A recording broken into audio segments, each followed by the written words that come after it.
They say it's a standalone from the sequel to the 1996 tornado thriller Twister.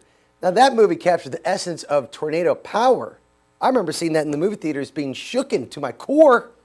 Joining us now, Sean Chandler from Sean Chandler Talks About, to get in depth with this movie. And Sean, first off, I grew up in Phoenix. I now live in California. Mm-hmm. And I'm not worried about tornadoes.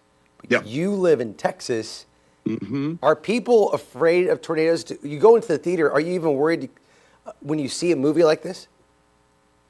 I mean, I don't know that would say we're afraid of tornadoes, but we're prepared for tornadoes. So like at my house, we keep a pack of water in our garage so that when there's a tornado warning, we rush into the bathroom in the middle of our house. We bring the water, we bring a bunch of snacks with us just in case we get trapped in our house. So you're kind of prepared, but it's just anywhere you live, there's crazy weather and you're prepared for it. But, you know, my kids and we've taken shelter in the bathroom many times, probably once a year, every other year, something like that happens. A couple of years ago, my brother-in-law got stuck in a Chili's. He had to rush off the interstate because a tornado was dropping in front of him, ran inside, and it blew out the windows of the front of the Chili's. That's crazy. All right, well, I look at the original film, Twisters, and I think about Twister. You have Bill Paxton and Helen Hunt. Now this movie adds 3 main leads, plus it was called Twister. Now it's Twisters. Is bigger better than better?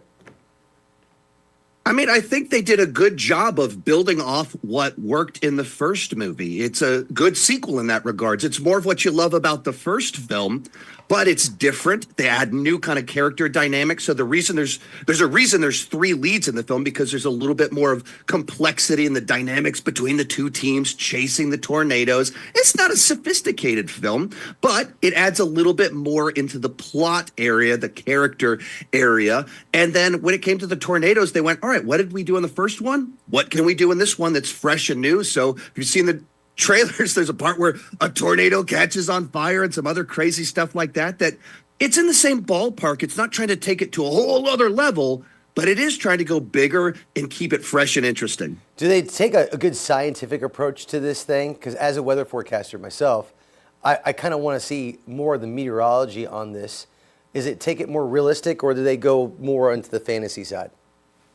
I mean, I think it stays in the same category of, you know, goofy scientific mumbo jumbo that they say, hey, we're going to create a triangle around the tornado so we can do a 3D scan that any normal person go, oh, sure, that makes sense. I get that. Or we're going to throw this stuff in there and see what it does to a tornado. And a normal person goes, I see what you're trying to do, but I'm sure it's all mumbo jumbo. I mean, you'd be the expert in that area. It'd be fun to actually watch this movie with you so you could tell me how much nonsense is actually in this.